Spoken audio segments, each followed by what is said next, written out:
Right now, fire officials across our area are sounding the alarm as wildfire activity ramps up far earlier than expected. Two Pasco County schools are expected to reopen tomorrow after a fire forced them to cancel classes today. Smoke from a nearby wildfire filled classrooms in River Ridge Middle and high schools in Newport Richey.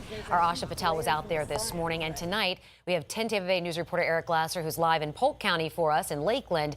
Eric, you spoke with fire officials today, and they are worried that we could be heading into one of the most dangerous fire seasons in years. Yes, Courtney. They say that the signs are all around us at this point. The conditions, they say, remind them of the year 2011. That, they say, was the state's last year for a major fire season. We're seeing a lot of fires earlier than we're used to. We're not seeing the precipitation that we need to help with these fires. In just the past week, crews have responded to a steady increase in both the number and size of wildfires, now starting even earlier in the day. Thursday we ran 2 fires, Friday we had 2, Sunday we had 6, yesterday we had 6. So we're starting to see that increase in fires. We're also starting to see an increase in the size of the fires. Officials say drought conditions, dry swamps, and a lack of tropical moisture have left our region primed to burn. It's crunchy.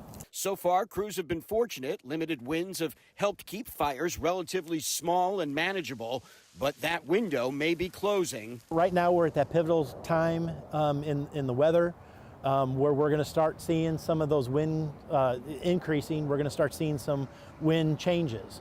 So we're preparing for all of that, but we're having to prepare a lot earlier this year than we have before. Adding to the concern, years of storm debris still on the ground, acting as fuel, even without a hurricane this past season.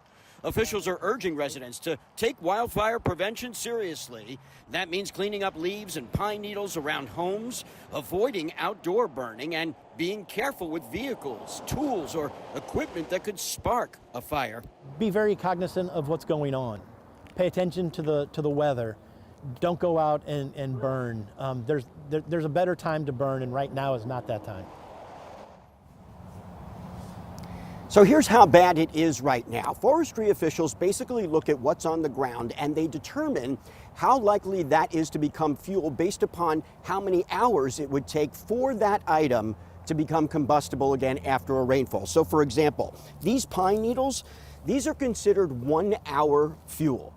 A small branch like this one would be considered 10-hour fuel, 10 hours of dry conditions to start burning again. A larger branch like this one might be considered 100-hour fuel. And a tree like this one, had it fallen down, would be considered 1,000-hour fuel.